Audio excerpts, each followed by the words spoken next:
தமிழகத்தின் தொழில் நகரங்களில் ஒன்றான திருப்பூர் கொலை நகரமாக மாறி வருகிறது. குறிப்பாக பல்லடம் பகுதியை சுற்றி நடக்கும் கொலைகள் கிரைம் நாவல்களில் வரும் கற்பனை கதைகளை மிஞ்சும் வகையில் உள்ளது. காவல்துறை செயலிழந்து இருப்பதால் கொலை செய்துவிட்டு எளிதாக தப்பலாம் என்கின்ற எண்ணம் கொலையாளிகளுக்கு ஏற்பட்டுள்ளது. அதற்கு சிறந்த உதாரணம் மாணவி விந்தியாவின் மரணம். விந்தியாவிற்கு என்ன நடந்தது என்பதை பற்றி விவரிக்கின்றது இந்த செய்தி தொகுப்பு.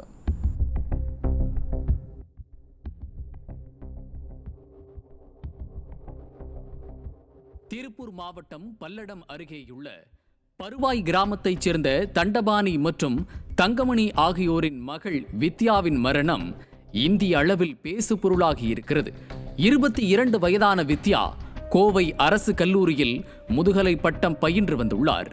இந்த நிலையில் கடந்த ஞாயிற்றுக்கிழமையன்று வீட்டில் யாரும் இல்லாத நேரத்தில் வித்யா தலையில் பீரோ சாய்ந்து விழுந்ததாகவும் அதில் அவர் துடிதுடித்து இறந்ததாகவும் சொல்லப்பட்டது. பிரார்த்தனைக்கு சென்றுவிட்டு வீடு திரும்பிய பெற்றோர் தங்களது மகள் இரத்த வெள்ளத்தில் கிடப்பதை பார்த்து அதிர்ச்சி அடைந்துள்ளனர். இதுகுறித்து காவல்துறைக்கு எந்த தகவலும் தெரிவிக்கப்படாமல் வித்யாவின் உறவினர்களின் உதவியுடன் உடல் நல்லடக்கம் செய்யப்பட்டது. வித்யா தூங்கிக் கொண்டிருந்த போது பீரோ விழுந்து விபத்தில் உயிரிழந்ததாகத்தான் கிராமத்தாரும் உறவினர்களும் நினைத்திருந்தனர். வித்யாவின் மரணத்தில் சந்தேகம் இருப்பதாக அவரது காதலன் காவல்துறையை நாடிய பிறகுதான் இப்படி ஒரு மரணம் நிகழ்ந்ததே காவல்துறைக்கு தெரிந்தது. உறக்கத்தில் இருந்த உளவுத்துறைக்கு இப்படி ஒரு மரணம் நிகழ்ந்ததே தெரியவில்லை. வித்யாவின் காதலன் வெண்மணி என்பவர் கொடுத்த புகாரின் அடிப்படையில் புதைக்கப்பட்ட வித்யாவின் உடல் தோண்டி எடுக்கப்பட்டது. வித்யாவின் உடல் மட்டுமல்ல, அவரது மரணத்தின் பின்னணியில் இருக்கும் மர்மமும் தான். வித்யாவும் வெண்மணியும் 3 ஆண்டுகளாக காதலித்து வந்துள்ளனர்.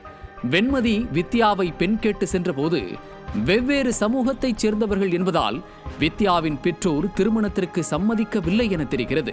அதே சமயம் வித்யாவின் அண்ணனான சரவணன் இனி வெண்மணியுடன் பேசாதே என கரார் காட்டியுள்ளான். அதன் பிறகும் வித்யாவின் காதல் தொடரவே விபரீத முடிவிற்கு வந்த சரவணன் வித்யாவை கொலை செய்ய முடிவெடுத்துள்ளான்.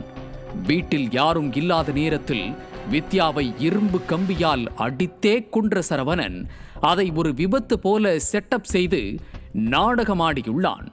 முதுகலை பட்டம் பயின்று வந்த வித்யா வேறு சமூகத்தைச் சேர்ந்தவரை காதலித்தார் என்கிற ஒரே ஒரு காரணத்திற்காக மிக கொடூரமான முறையில் உடன் பிறந்த அண்ணனால் ஆணவ கொலை செய்யப்பட்டிருக்கிறார்.